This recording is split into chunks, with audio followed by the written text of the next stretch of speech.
Let's get real for a second here. Wheel fit is probably one of those things where you think you got it right until your tire is self-clearancing on your fender and your car drives like it's allergic to turning left. Getting wheels that look sick and actually fit is so much harder than people think unless you use our website. And the internet, yeah, it's full of terrible advice that'll have you dailying a track stance car on stock suspension with 160 treadwear tires because they think you need it.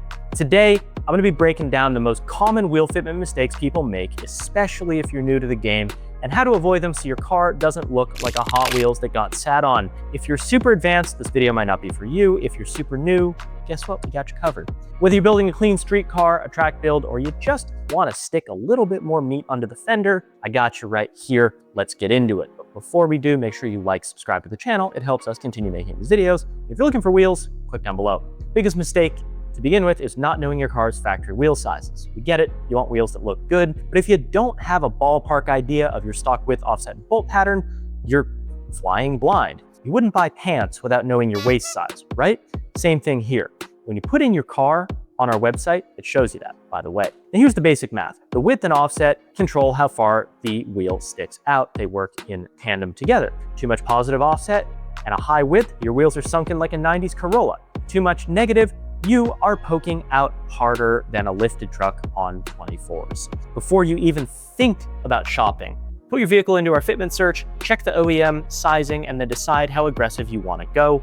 Our fitment guides on our site, as well as our fitment search, make this super, super, super easy. We will show you what fits. We have our gallery that shows you what other people are running on the same chassis. Guys, I cannot overstate it, even though I work here.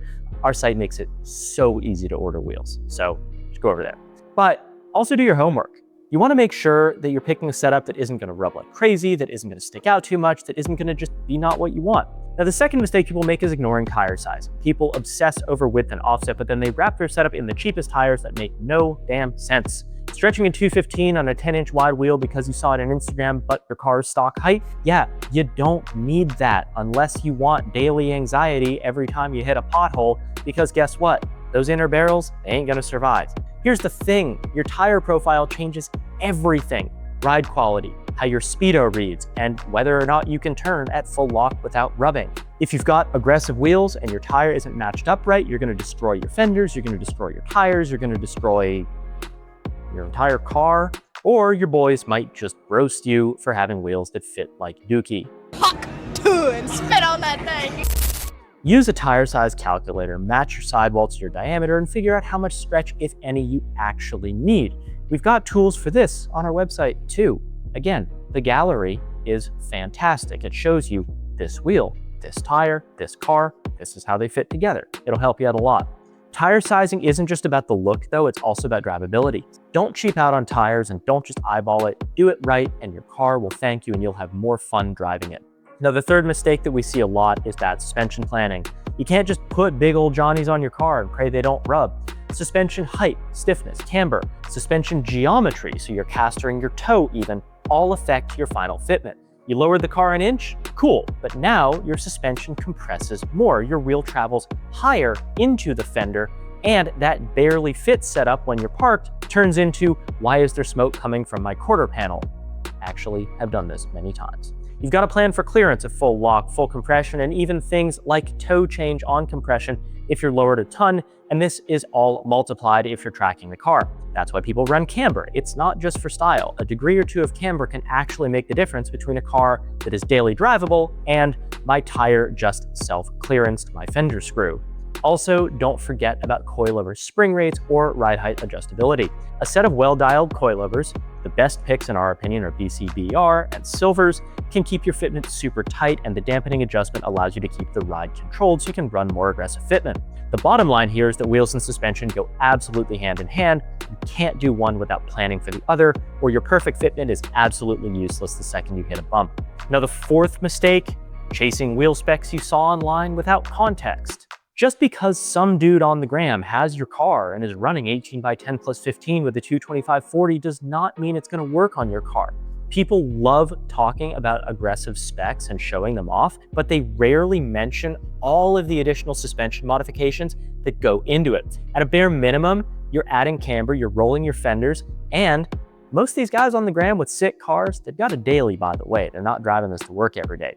Fitment is the total package, not just the numbers. Now, wheel specs also differ depending on ride height, tire brand, and alignment settings, and even just how worn out your car is. That's why blindly copying someone else's setup usually ends in either regret or an angle grinder to make them fit. Use our galleries as inspiration, not gospel. Our gallery lets you filter by the exact year, make, and model, as well as just kind of generally vehicles within the range, so like A90 Supras. So you can see what fits with similar mods. Don't one-to-one copy it, but use it as a great reference to start from. Now, the fifth mistake, think about how you actually use your car. There's nothing wrong with going aggressive, but if you drive it to work every day, if you haul groceries, if you hit track days, your fitment better match what you actually do. I've seen people blow out tires on the road because their stretch was just too extreme for commuting 40 miles every day. I've seen other people melt fender liners on a road trip because guess what? Your car sits lower when it's completely loaded. And don't even get me started on people who lower their car or lift their truck and now either can't make it up their driveway or out of their garage. It's something. Good fitment is not just about how your car looks when it's parked, it's about how your car moves. Think about turning radius and scrub radius, passengers, road conditions. If you wouldn't wear race shoes to go hiking, don't spec out track fitment for your commuter. So let's bring it all home. Let's wrap this up. It's very simple at the end of the day.